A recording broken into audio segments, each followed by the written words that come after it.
Hello everyone, welcome to learning twist. तो हम लोग शुरू करने जा रहे हैं आज जो मैंने चैप्टर लास्ट वीडियो में पढ़ाया था, क्लास 8 का chapter number 7, conservation of plants and animals. ठीक है, तो उसका आज हम रिमेनिंग पार्ट करने जा रहे हैं। ठीक है, तो ये जो टॉपिक है 7.5, ये शुरू करेंगे आज हम फ्लोरा एंड फौना से। तो फ्लोरा तो प्लांट्स हो गए, ठीक है, प्लांट्स का एक ग्रुप, उसको फ्लोरा बोलेंगे शॉर्ट में, और फौना एनिमल्स के लिए आएगा। ठीक है, चलिए इसको शुरू करते हैं। As the children walk around the biosphere reserve, they appreciate the green wealth of the forest. ठीक है, जैसे ही जो बच्चे थे वो बायोस्फीयर रिजर्व में वॉक करके आ रहे थे, उसके चारों तरफ घूम रहे थे। They appreciate the green wealth of the forest. उन्होंने जो था किस जंगल के ग्रीन वेल्थ का मतलब ये होगा सुनहरा, वो हरा भरा धन। ठीक है, उसके बारे में अप्रिशिएट किया। They are very happy to see tall teak trees and animals inside the forest. वो बहुत खुश थे लंबे लंबे टीक के ट्रीज को देखकर, और एनिमल्स इनसाइड, और जो जंगल के अंदर एनिमल्स दिखे थे उनको देखकर वो बहुत खुश थे। Suddenly Paheli finds a rabbit and wants to catch it. अचानक ही पहेली ने एक रैबिट देखा and wants to catch it, और उसने पकड़ना चाहा। She starts running after it. उसने उसके पीछे दौड़ना स्टार्ट किया, वो उसके पीछे दौड़ने लगी। Professor Ahmad stops her. Professor Ahmad ने उसको रोक दिया। He explains that animals are comfortable and happy in their own habitat. उन्होंने उसको एक्सप्लेन किया, उसको समझाया कि जो ये जानवर होते हैं वो अपने खुद के हैबिटेट में कंफर्टेबल फील करते हैं। जैसे कि उनका जो निवास स्थान है, जिस तरीके की उनकी हैबिटेट्स हैं, खाना, रहना, या फिर उनका जहाँ पे भी खाने पीने का ढंग है या उनका शेल्टर है, उसके हिसाब से वो जो अपने आप को कंफर्टेबल फील करते हैं। We should not disturb them. हमें उनको डिस्टर्ब नहीं करना चाहिए। Madhav ji explains that some animals and plants typically belong to a particular area. Madhav ji ने एक्सप्लेन किया, समझाया कि कुछ एनिमल्स और प्लांट्स जो होते हैं वो टिपिकली एक पर्टिकुलर एरिया से बिलोंग करते हैं। ठीक है, the plants and animals found in a particular area are termed flora and fauna respectively of that area. ये जो प्लांट्स और एनिमल्स होते हैं, ठीक है, जो एक पर्टिकुलर एरिया से बिलोंग करते हैं, उनको फ्लोरा एंड फौना में रेस्पेक्टिवली रखा जाता है। ठीक है, जैसे कि प्लांट्स हो गए एक पर्टिकुलर एरिया के, तो वो तो फ्लोरा हो गए, और एक पर्टिकुलर एरिया के एनिमल्स फौना। ओके, तो ये पिक्चर्स दिखाई गई हैं कुछ, और ये लिखा गया है sal, teak, mango, jamun, silver, ferns, Arjun etcetera are the flora. ये सब फ्लोरा में आते हैं, जितने भी पेड़ हैं। And chinkara, blue bull, barking deer, chital, leopard, wild dog, wolf etcetera are example of the fauna of the Pachmarhi biosphere reserve. ये सब पंचमढ़ी बायोस्फीयर रिजर्व के फ्लोरा एंड फौना है। ठीक है, अगर आए कि फ्लोरा के बारे में लिखो 5, या फिर फौना के नेम्स लिखो, तो आप लोग लिख सकते हो। ओके, अब आती है activity 7.5। Try to identify the flora and fauna of your area and list them. अपने एरिया के फ्लोरा और फौना को आइडेंटिफाई करने की कोशिश कीजिए और उसकी एक लिस्ट तैयार कीजिए। एंडेमिक स्पेसीज, अब इसके बारे में बात होगी कि एंडेमिक स्पेसीज होती क्या हैं। ठीक है, किसी पर्टिकुलर एरिया की स्पेसीज जो वहाँ पर पाई जाती हैं वो एंडेमिक स्पेसीज कहलाती हैं। जैसे कि soon the group quietly enters the deep forest. जल्दी ही जो सारा ग्रुप था वो घने जंगल के अंदर घुस गया। Children are surprise to see a very big squirrel. बच्चे एक बहुत बड़ी गिलहरी देखकर बहुत ज़्यादा सरप्राइज थे। This squirrel has a big fluffy tail. इस स्क्वायरल की जो थी एक बहुत बड़ी फ्लफी टेल थी। They are very curious to know about it. बच्चे इसके बारे में जानने के लिए बहुत ज़्यादा एक्साइटेड थे कि पता नहीं क्या है, कौन है, क्या है। Mata ji tells them that this is known as the giant squirrel and is endemic to this area. Madhav ji ने बच्चों को बताया कि ये जायंट स्क्वायरल है जो कि इस एरिया की एंडेमिक है। मतलब ये जो गिलहरी है ये उधर नहीं पाई जाती, वो इसी एरिया में मिलेगी आपको, तो एंडेमिक स्पेसीज है ये। Endemic species are those species of plants and animals which are found exclusively in a particular area. Endemic species वो स्पेसीज होती हैं प्लांट्स एंड एनिमल्स की जो सिर्फ उसी पर्टिकुलर एरिया में मिलती हैं। They are not naturally found anywhere else. ये जो होती हैं ये हर जगह नेचुरली नहीं मिलती हैं। A particular type of animal और plant may be endemic to a zone, a state और अ कंट्री। एक पर्टिकुलर टाइप का एनिमल या फिर प्लांट उस स्टेट, उस कंट्री या फिर उस जोन के लिए एंडेमिक होता है। ठीक है, समझ में आई एंडेमिक की डेफिनेशन, कि एक पर्टिकुलर टाइप का एनिमल या फिर प्लांट उस जोन के लिए या फिर उस स्टेट के लिए या फिर उस कंट्री के लिए, किसी कंट्री के लिए एंडेमिक होता है। Madhav ji shows Sol and wild mango figure 7.3a as two examples of the wild mango, okay, endemic flora of the Pachmarhi biosphere reserve. Madhav ji ने 2 एग्जाम्पल दिए। ठीक है, वाइल्ड मैंगो और सॉल का ट्री दिखाकर कि ये दोनों जो हैं बायोस्फीयर रिजर्व के एंडेमिक हैं। ठीक है, I have heard the that some of the, आप पहली सोच रही है कि I have heard that some of the endemic species may vanish, कि मैंने सुना है कि कुछ एंडेमिक स्पेसीज जो हैं वो बिल्कुल गायब हो रही हैं, मतलब वैनिश मीन्स खत्म हो रही हैं। इट इज़ ट्रू, क्या ये सच है? बायसन, इंडियन ग्यार्ड squirrel and flying squirrel are endemic fauna of this area. Bison, Indian giant squirrel, ठीक है, और ये फ्लाइंग स्क्वायरल जो हैं, ये फोना जो है ये इस एरिया के ये एंडेमिक फोना है। Professor Ahmad explains that the destruction of that their habitat, increasing population and introduction of new species may affect the natural habitat of endemic species and endanger their existence. ठीक है, professor Ahmad ने explain किया, वो समझाया कि जो ये हैबिटेट का डिस्ट्रक्शन होता है, ठीक है, ये लगातार होता चला जा रहा है क्योंकि एंडेमिक स्पेसीज जो हैं वो अब लगातार ख़त्म हो रही हैं। इसका मुख्य कारण बढ़ती हुई जनसंख्या है, increasing the population and introduction of, और जो उसमें क्या होता है नई नई जातियों की प्रजातियों की जो पशु पक्षी आ रहे हैं या फिर प्लांट्स उग रहे हैं, इसका मुख्य कारण है डिस्ट्रक्शन, इनकी हैबिटेट्स का डिस्ट्रक्शन होना। इस वजह से जो है इनका जो एग्जिस्टेंट है वो खतरे में पड़ गया है। मान लीजिए जैसे हम कहीं रहते हैं, ठीक है, एमपी में रह रहे हैं, ठीक है, तो वहाँ पर साल की खेती हो रही, साल का पेड़ है, ठीक है, बाई चांस अगर वहाँ राजस्थान से लाया गया बबूल, एक कीकर लगा दिया, राजस्थान बबूल जो है राजस्थान में होता है, अगर वहाँ लगा दी जाए तो जो उसका जो भविष्य है साल का वो खतरे में आ जाएगा, नई नई स्पेसीज नहीं लग सकती।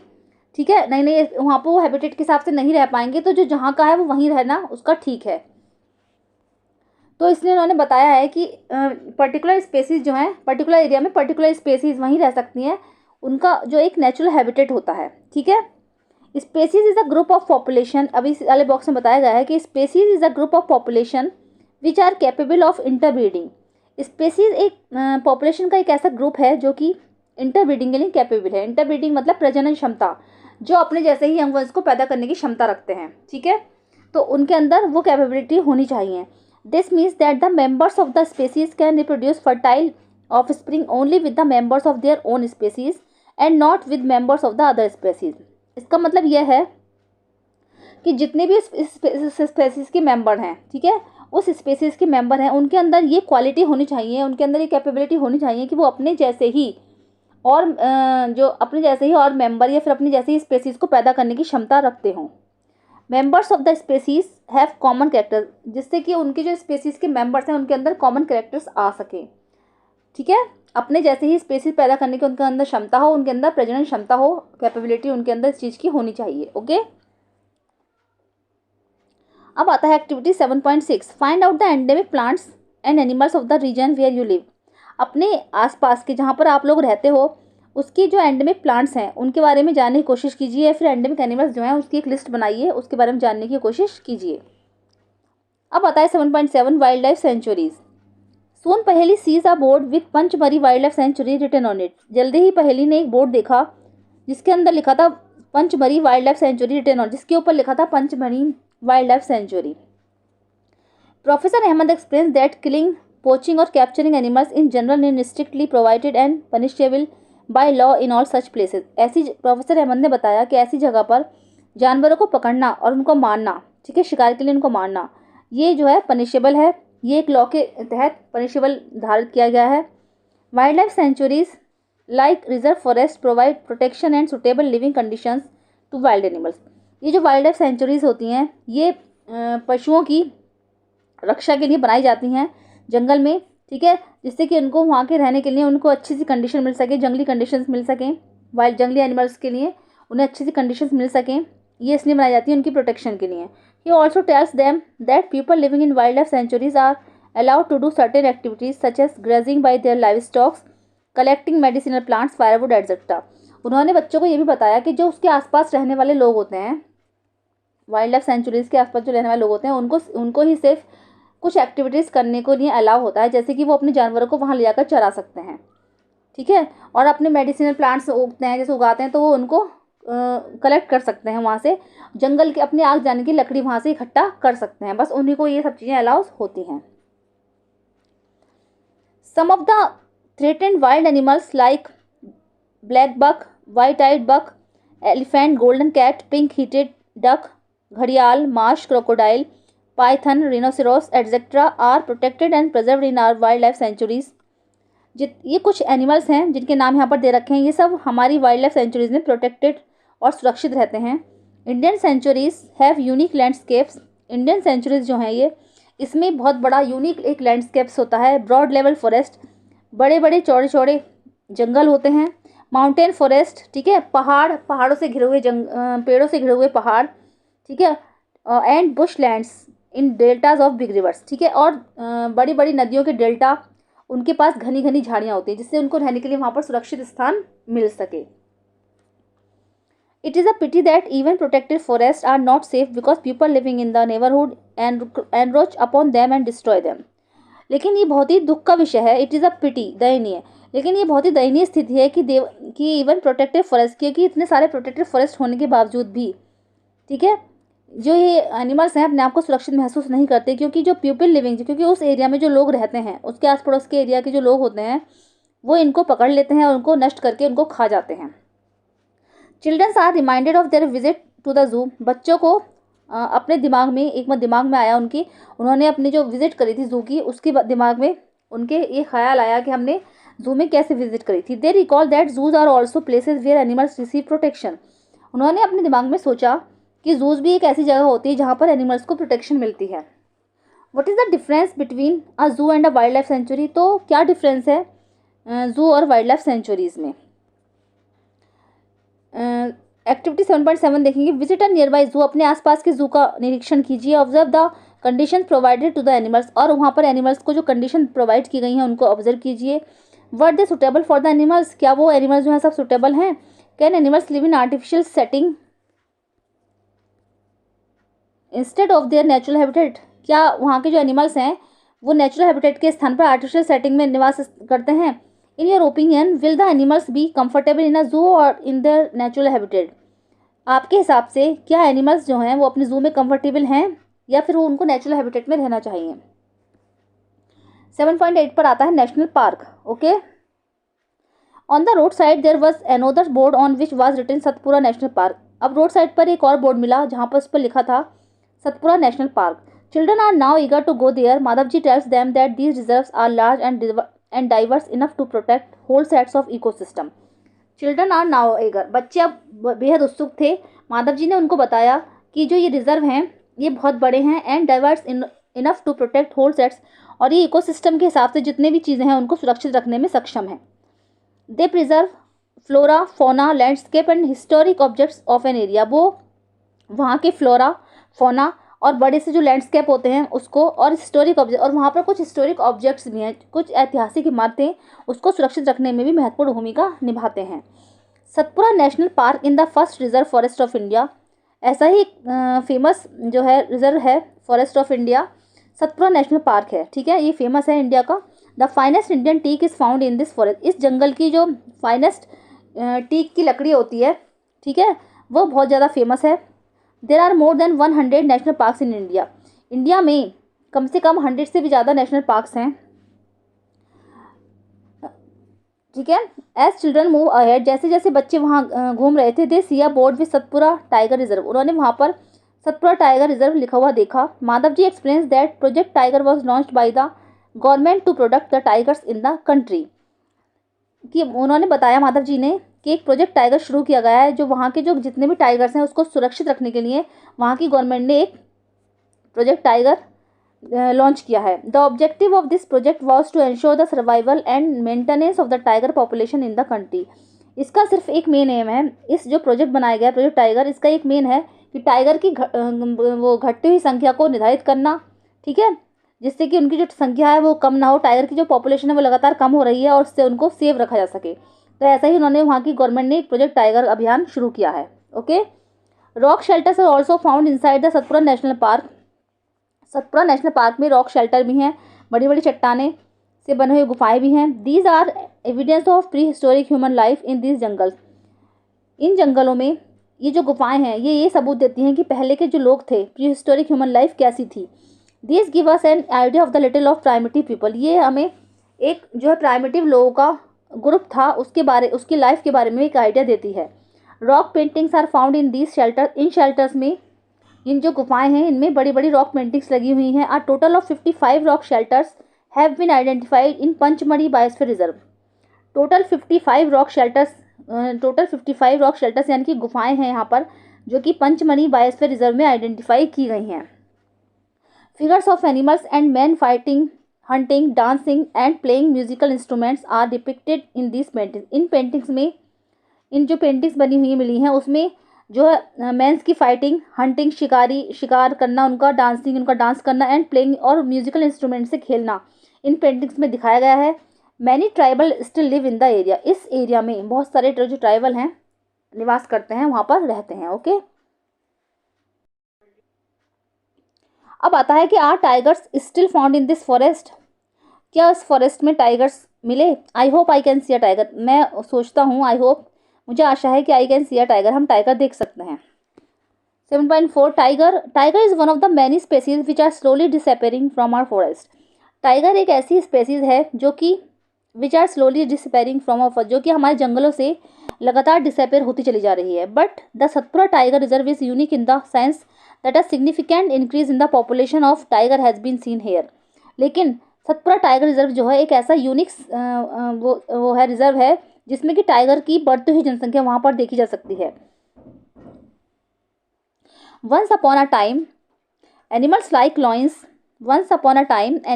lions, elephants, wild buffaloes and barasingha were also found in the Satpura National Park. एक समय की बात है कि कुछ एनिमल्स जैसे कि लॉयंस, एलिफेंट, शेर, हाथी, वाइल्ड बफेलोज, जंगली भैंसा एंड बारासिंगा जो सतपुरा नेशनल पार्क में पाए जाते थे। Animals whose numbers are diminishing to a level that they might face extinction are known as the endangered animals. इनका जो था, ये जो एनिमल्स थे इनका लगातार घटती हुई जो संख्या थी, लेवल इनका घटने लगा and then they might face extinction are known as the endangered, जो कि एंडेंजर्ड एनिमल्स की श्रेणी में आ गए। मतलब लगातार इनकी जो संख्या थी लुप्त होती चली गई। ठीक है, एंडेंजर्ड एनिमल्स उनको कहते हैं जो कि जो स्पेसीज होती है उनकी संख्या जो लगातार खत्म होती रहे, लुप्त होती रहे, वो एंडेंजर्ड एनिमल्स की श्रेणी में आते हैं। Boojho is reminded of the dinosaurs which become extinct a long time ago. Boojho को याद था कि लंबे समय में पहले डायनासोर भी हुआ करते थे। सर्वाइवल ऑफ सम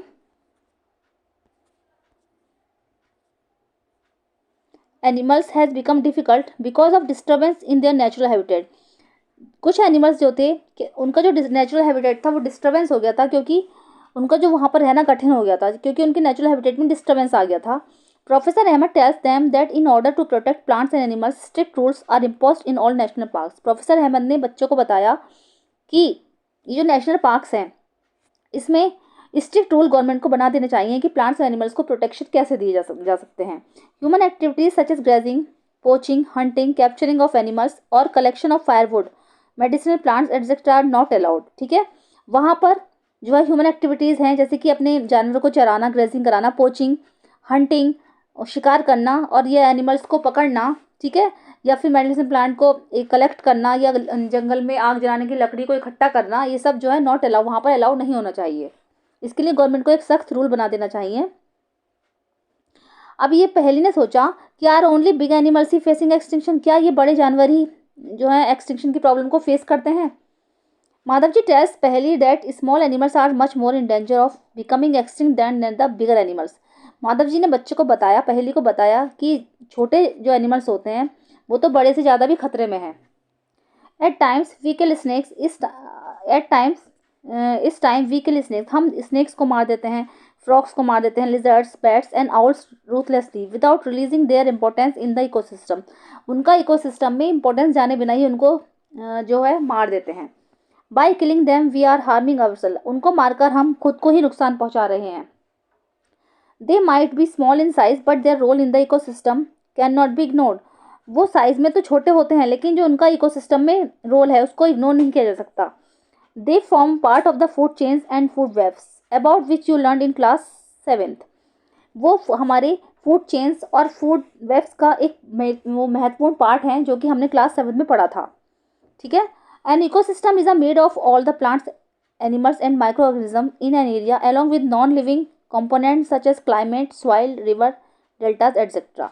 अब ये इकोसिस्टम की डेफिनेशन है। ठीक है, तो इकोसिस्टम इज मेड ऑफ, हमारा जो इकोसिस्टम है वो सारे ही प्लांट्स, एनिमल्स, माइक्रो ऑर्गेनिज्म, छोटे छोटे सूक्ष्म जीव इन एन एरिया, उस एरिया में जो, और उस एरिया में जो नॉन लिविंग कंपोनेंट्स हैं जैसे कि क्लाइमेट, सॉइल, रिवर्स, डेल्टास आदि, ठीक है, इनसे सबसे मिलकर जो हमारा इकोसिस्टम बना है, ठीक है। क्या क्या चीज़ें इकोसिस्टम के अंदर आती हैं हमारी, जैसे कि होगा प्लांट्स, एनिमल्स, माइक्रो ऑर्गेनिजम्स, ठीक है, और नॉन लिविंग थिंग्स जैसे क्लाइमेट, सॉइल और रिवर डेल्टास, ये सब हमारे इकोसिस्टम के अंतर्गत आती हैं। क्योंकि अगर हम इसमें ये बताया गया कि अगर हम छोटे छोटे इन जीवों को मार देंगे तो ये जो हमारा इकोसिस्टम है वो डिस्टर्ब हो जाएगा, ठीक है। जैसे मैंने फूड चेन बताई थी आपको लास्ट से उसमें क्लास में कि एक दूसरे को एक दूसरा खाता है, जैसे कि ईगल और सांप और फ्रॉग इस तरीके से होते हैं ना, तो ये सब एक दूसरे को खा जाता है, ठीक है। फ्रॉग को स्नेक खाता है और स्नेक को ईगल खा जाती है ना, तो इस तरीके से फूड चेन बन जाती है, ठीक है। तो ये सब डिस्टर्ब हो जाएगा अगर हम इन एनिमल्स को मार देंगे और उनको वो गायब हो जाएंगे, लुप्त हो जाएंगे, ठीक है।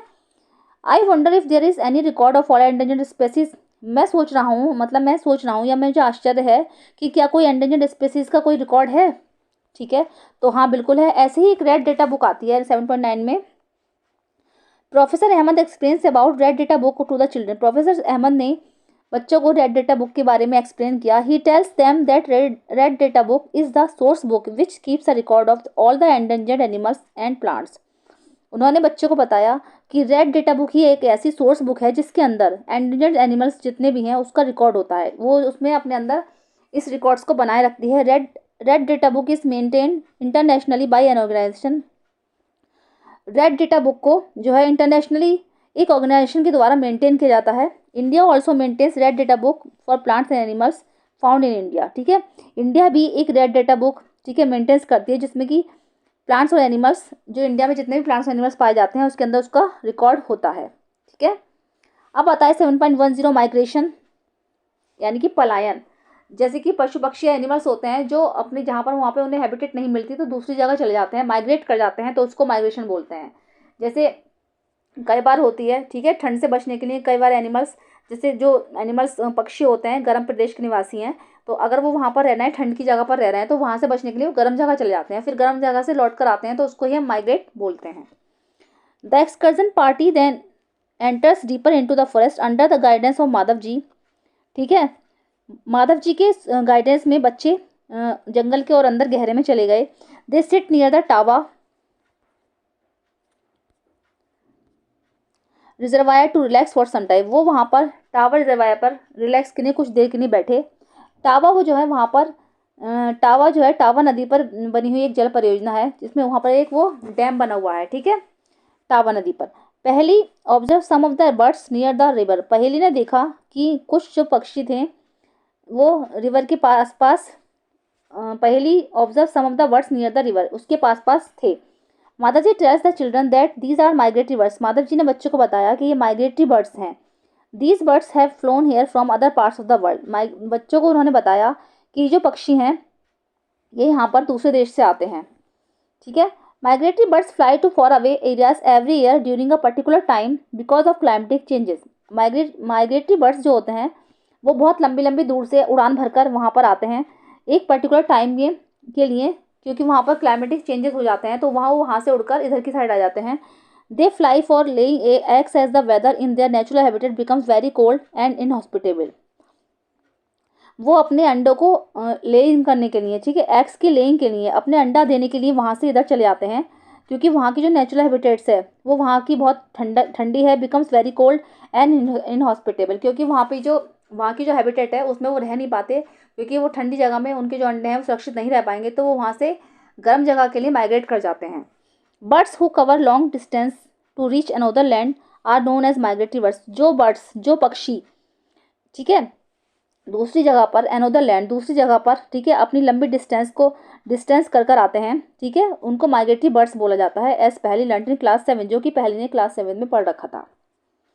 अब आता है कि recycling of paper 7.11, professor Ahmad draws attention of the children to another cause of deforestation, professor Ahmad ने बच्चों को एक डिफॉरेस्टेशन का एक दूसरा भी कॉज बताया।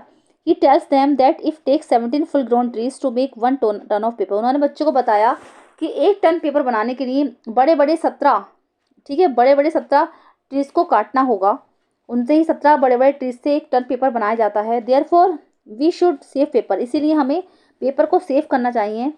Professor Ahmed also tells that paper can be recycled 5 to 7 times for use. Professor Ahmad ने बच्चों को बताया कि पेपर कैन बी रिसाइकल, कि जो पेपर है वो 5 से 7 बार रिसाइकल हो सकता है। If each student saves at least 1 sheet of paper in a day, अगर हर बच्चा, हर स्टूडेंट, ठीक है, एक शीट पेपर, एक दिन में एक शीट पेपर बचाए, we can save many trees in a year, तो हम एक साल में बहुत सारे ट्रीज को बचा सकते हैं। We should save use paper and recycle it, हमें पेपर को सेव करना चाहिए, उसका रीयूज़ करना चाहिए एंड रिसाइकल, और उसको दोबारा रिसाइकल करना चाहिए। By this we not only save trees but also save energy and water needed for manufacturing paper. इससे क्या होता है कि इससे जो है हम सिर्फ पेपर को ही नहीं बचाते, by this we not only save the trees, हम इससे सेव ट्रीज को ही नहीं बचाते but also save the energy, हम इससे एनर्जी और वाटर को भी बचाते हैं जो कि पेपर बनाने में काम में आती है। Moreover the amount of harmful chemicals used in paper making will also be used, और बल्कि क्या होता है, the amount of harmful chemical, जो पेपर बनाने के लिए हार्मफुल केमिकल्स यूज होते हैं उसको भी हम दूर कर सकते हैं, ठीक है, पेपर सेविंग करके। अब इसमें जो बॉक्स में लिख रहा है कि is there any permanent solution to the problem of deforestation, क्या डिफोरेस्टेशन की प्रॉब्लम को सॉल्व करने का कोई परमानेंट सॉल्यूशन है? तो इसका जो लास्ट सेक्शन आता है 7.12 रिफॉरेस्टेशन, ठीक है। तो professor Ahmed suggest that the answer to the deforestation is reforestation. Professor Ahmad ने सजेस्ट किया, बच्चों को बताया कि डिफोरेस्टेशन का एक आंसर रिफॉरेस्टेशन है। Reforestation is restocking of the destroy forest by planting new trees. Reforestation का मतलब है कि जो पेड़ पौधे नष्ट हो चुके हैं, जंगलों से जो पेड़ नष्ट हो चुके हैं, उसको दोबारा नए नए पौधे लगाकर, नए नए पेड़ लगाकर बचाना, तो इसका मतलब है reforestation. The planted trees should generally be of the same species which were found in the forest. Planted trees, जो पेड़ पौधे वहाँ लगाए जाते हैं वो सेम स्पेसीज के होने चाहिए जो कि वहाँ पर पाए जाते थे। We should plant at least as many trees as we cut, हमें कम से कम इतने प्लांट तो लगाने ही चाहिए जितने कि हम कट कर चुके हैं। Reforestation can take place naturally also, reforestation जो है नेचुरली भी हो सकता है।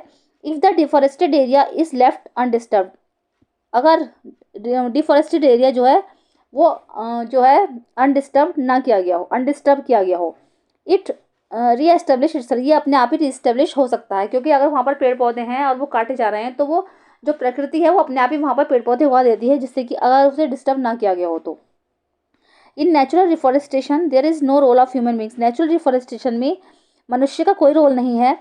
We have already caused tremendous damage to our forest, हम तो पहले ही, ठीक है, बहुत सारे जंगलों को काट कर खतरा बन चुके हैं। If we have to retain our green wealth for future generation, अगर हमें अपने हरे भरे धन को अपनी फ्यूचर जनरेशन के लिए बचाना है, plantation of more trees is the only option, तो हमें ज़्यादा से ज़्यादा पेड़ लगाने होंगे, इसके अलावा हमारे पास कोई ऑप्शन नहीं है। Professor Ahmed told them that in India we have the forest conservation act. Professor Ahmad ने बच्चों को बताया कि हमारी इंडिया में एक जो है फॉरेस्ट कंजर्वेशन एक्ट बनाया गया है। This act is aimed at the preservation and conservation of natural forest and meeting the basic needs of the people living on in near the forest, ठीक है। दिस एक्ट इज एम्ड, इस act का जो M है, इस act का जो उद्देश्य है, सिर्फ उस एरिया के प्लांट्स को सुरक्षित रखना, ठीक है, या उसको preservation and conservation of natural forest, जो जंगल हैं वहाँ के नेचुरल फॉरेस्ट हैं उनको सुरक्षित रखना, and meeting the basic needs, और उनके आसपास जो लोग रहते हैं, उस एरिया से जो लोग बिलोंग करते हैं, उनसे मिलना, इस एक्ट का ही मुख्य उद्देश्य है। After some rest Madhav ji asked the children to start heating back because it is not advisable to stay in the jungle after sunset. कुछ रेस्ट के बाद, थोड़ी देर रेस्ट के बाद माधव जी ने बच्चों को बताया कि अब पीछे लौट जाएं, कि अब start heading back because it is, क्योंकि अब जो है ये एडवाइजेबल नहीं है to stay in the jungle में, सूरज छिपने के बाद तक रहना एडवाइजेबल नहीं है, क्योंकि सूरज छिपने लगा था घूमते घूमते बच्चों को, तो वो बच्चों को बता रहे थे कि अब पीछे लौट के चलना होगा। On getting back professor Ahmed and the children thank Madhav ji for guiding them through this exciting experience. जाते समय बच्चों ने और प्रोफेसर अहमद ने, ठीक है, जो माधव जी थे वहाँ के गाइड जो थे, उन्होंने उनको धन्यवाद दिया क्योंकि उन्होंने जो है इतना अच्छा एक्सपीरियंस उनके साथ शेयर किया। इसके लिए माधव जी को प्रोफेसर अहमद ने और बच्चों ने धन्यवाद दिया, ठीक है। तो बस यहीं तक था आपका चैप्टर भी आपका ख़त्म हो चुका है, ठीक है। तो उम्मीद करती हूँ आपको अच्छे से समझ आ चुका होगा, ठीक है। तो कैसी लगी मेरी वीडियो जरूर बताइएगा। अगर आप मेरे चैनल पे फर्स्ट टाइम विजिट कर रहे हैं तो प्लीज़ उसको सब्सक्राइब कीजिएगा। मिलते हैं नेक्स्ट वीडियो में। Thank you so much.